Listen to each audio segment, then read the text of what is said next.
Good evening friends, कसे आहात तुम्ही? मजेत ना?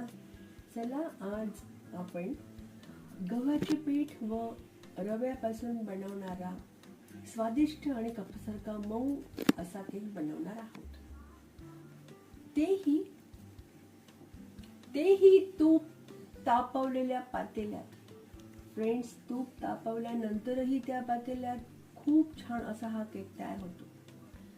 चला तर मग आपण सुरू करूया.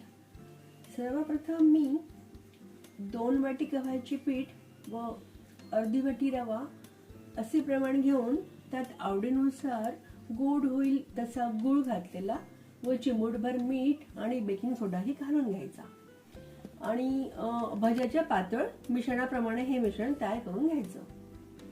आणि आता हे मिश्रण मी पातेल्यामध्ये गॅसवर ठेवलेल्या पातेल्यामध्ये मी ओतते.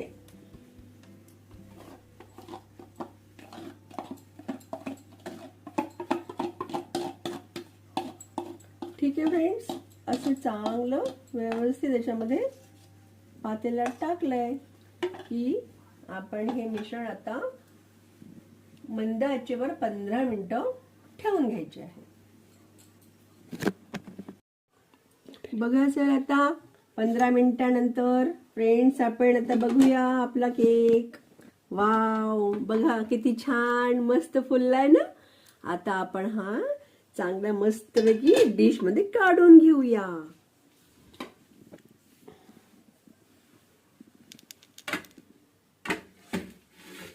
बघा बघा बघा किती छान मस्तपैकी केक आपला रेडी आहे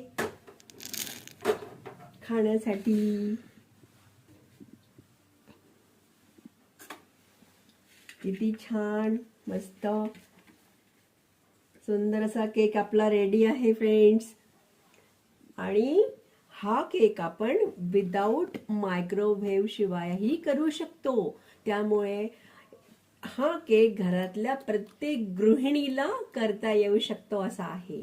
आणि आपले सगळे घरी जे इन्ग्रेडियंट्स असतात त्याचपासून आपण हा बनवलेला आहे. स्वादिष्ट आणि शिवाय आपण तूप तापवलेल्या पातेल्यामध्ये केल्यामुळे हा पौष्टिक पण आहे.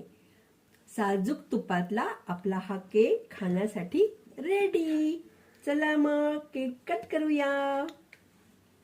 आणि माझ्या या चॅनलला माझी ही रेसिपी जर तुम्हाला आवडली असेल तर माझ्या या चॅनलला लाईक करा, शेअर करा आणि सबस्क्राईब करायला विसरू नका. बाय फ्रेंड्स, भेटूया परत.